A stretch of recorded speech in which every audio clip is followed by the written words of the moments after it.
What if the real monsters lurking in the shadow during Halloween season aren't outside, but within you? Silent fears, hidden wounds, and unacknowledged emotions, waiting to be uncovered through the power of Carl Jung's concept of shadow work. The first step to understanding internal fears is developing self-awareness. Just like walking through a haunted house, these fears can feel like shadows lurking in dark corners, waiting to jump out when you least expect it. They show up as recurring emotional triggers, anxieties, or things you avoid. Journaling or self-inquiry practices are like shining a flashlight into the darkness, helping you uncover what you're most afraid of, whether it's rejection, failure, abandonment, or being misunderstood. What situations make me anxious? What beliefs do I hold about myself that make me feel small? Do I feel unworthy, unlovable, or unsafe in certain contexts? Just because you feel something doesn't mean it's true. The stories we tell about our worth are often illusions, tricks of the mind. By challenging these narratives, you see through the smoke and mirrors, revealing a clearer, empowered version of yourself. Fears often show up in repeated behaviors or emotional reactions, like a ghostly figure that reappears each time you enter the same haunted room. If you react intensely to feeling criticized or not in control, it may reveal a core fear of inadequacy or losing control. Recognizing these patterns is the key to understanding the fear behind them. You may notice a pattern where every time someone criticizes you, even slightly, you shut down emotionally or get defensive. This could indicate a fear of rejection or being seen as not good enough. By observing these reactions, you can start breaking the cycle. Each recognition of a pattern is like taking the power away from the ghost that haunts you. It's the first step toward reclaiming your emotional freedom.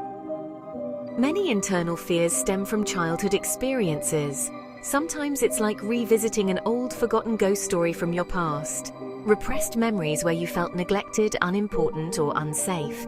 By exploring these past events, especially from early developmental stages, you can understand where some of these fears originated. Techniques such as cognitive behavioral therapy, CBT, help you challenge negative thought patterns and irrational fears, while mindfulness helps you observe your fears without judgment, giving you clarity on how they influence your behaviors. In a way, these techniques are like casting protective spells, shielding you from being overtaken by the emotional monsters that lurk in the shadows of your mind.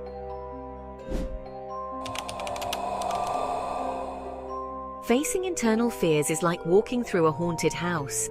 You don't have to sprint to the scariest part right away. Instead, you take it one room at a time, gradually getting used to the eerie atmosphere. The key is to expose yourself to what frightens you little by little. This doesn't mean diving straight into your deepest fears, but rather starting small and increasing exposure over time. If you fear social rejection, it's like saying hello to the friendly ghost in the first room. Start with small conversations in social settings, then work your way up to more challenging social interactions, like confronting the larger fears in later rooms. Over time, you'll notice that the anxiety lessens, much like how a haunted house loses its scare factor after repeated visits. It's a practice that builds resilience. Often our mind turns fears into monsters much bigger than they are, like mistaking shadows for terrifying creatures in the dark. By actively challenging your beliefs, you realize that the feared outcome isn't as catastrophic as it seemed. It's like flipping on the lights in the haunted house and seeing that the monster was just a harmless decoration. Practice reframing your perception, viewing failure or rejection not as threats to your worth, but as opportunities for growth. Ask yourself, what is this fear trying to protect me from? Often our fears are misguided attempts at safety, and by recognizing this, we can take steps to find healthier, more empowering ways of responding. The more you face and process your fears, the more emotionally resilient you become. It's like going through the haunted house multiple times. Each time you become less startled by the jump scares.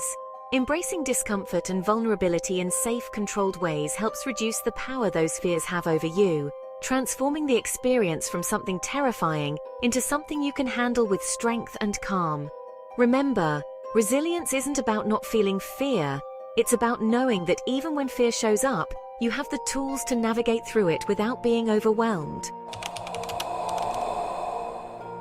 Imagine walking through a haunted graveyard on Halloween night. The skeletons of past experiences rise from the ground, representing the hidden parts of yourself that shadow work brings to light. These skeletons, like your repressed emotions and traumas, have been buried deep within, waiting for the eerie night when you are ready to confront them. In the distance, an apparition, your unresolved fears, hovers, its form shifting and uncertain. Though it may seem like a figure of horror at first glance, it is merely a reflection of the unknown parts of yourself that need attention. Just as the fog in a graveyard can hide the skeletal remains beneath, your shadow self conceals the fears and wounds you've denied. Shadow work is the flashlight that illuminates these dark corners, allowing you to see the fears and traumas for what they are. Once you bring them into the light, the horror of them diminishes because you can finally face and understand them. If anger has been an eerie apparition lurking in the background of your life, shadow work invites you to shine a light on it, acknowledge its presence, explore its source, and give it healthy expression. Just as in Halloween stories where the skeletons don't disappear when discovered, but instead become part of the narrative, shadow work isn't about banishing your fears. Instead, it's about inviting them to sit at the table with you. When you accept your skeletons, they no longer hold the power of terror over you. Integration means finding a place for these aspects within your conscious self, making peace with the eerie parts of your psyche. If a fear of weakness has haunted you like a specter in the night, shadow work allows you to see vulnerability not as horror but as a source of strength and connection, easing the fear and empowering you. Like visiting a graveyard and realizing it's not a place of terror but one of history and memory, shadow work reveals that your fears often stem from past wounds. What was once an eerie figure of dread is actually a part of you in need of compassion and understanding. By accepting these fears, you begin to heal the old wounds and rewrite your story. Your fear of abandonment might feel like a lingering ghost from childhood, but through shadow work you face that ghost, learn from it, and release its grip, freeing yourself from its haunted grasp. Halloween's themes of darkness, ghosts, and hidden identities align well with shadow work. The monsters we fear are often just parts of ourselves we've neglected or buried. Through shadow work, we metaphorically take off the mask and confront our internal demons. Imagine the season of autumn when the air grows crisp and the world transforms, much like how shadow work invites you to explore the hidden aspects of yourself. Just as autumn leaves fall to reveal the bare trees beneath, shadow work helps you shed layers of avoidance and uncover the deeper truths within. Think of these journaling exercises as opening a metaphorical casket, where you discover parts of yourself that you've buried over time. The questions may feel like shadowy figures lingering in the corners of your mind, but by exploring them, you confront what lies within. What part of myself do I reject or avoid? This is like meeting a zombie version of yourself, an aspect that you thought was long dead or suppressed, but still affects you. What situations make me feel powerless and why? Here, you begin to examine what drains your life force, much like a zombie's grasp. What part of my past am I unwilling to confront, and how does it influence my present life? Opening this door is like a sudden boo from the past, startling you but ultimately showing you what needs healing. Close your eyes and imagine meeting your shadow self as if encountering a shadowy figure in the twilight of autumn. Visualize this part of you not as something to fear, but as a guide through the darker aspects of your psyche. The more you engage in this practice, the less frightening and more familiar these inner figures become. Picture your shadow self rising like a figure from an old casket, something once feared, now seen with curiosity and compassion. Have a conversation with this part of you. What does it need? This process helps bring life to the zombie parts of your emotional world, allowing them to transform and heal. Sometimes, like wandering through an eerie, overgrown graveyard, shadow work can lead you to deep, forgotten fears that may feel overwhelming. Working with a therapist is like having a guide who knows how to navigate the labyrinth of your mind, helping you safely open the caskets of your past. They provide support when the boos of your subconscious jump out unexpectedly, helping you integrate and process these shadowy figures in a constructive way.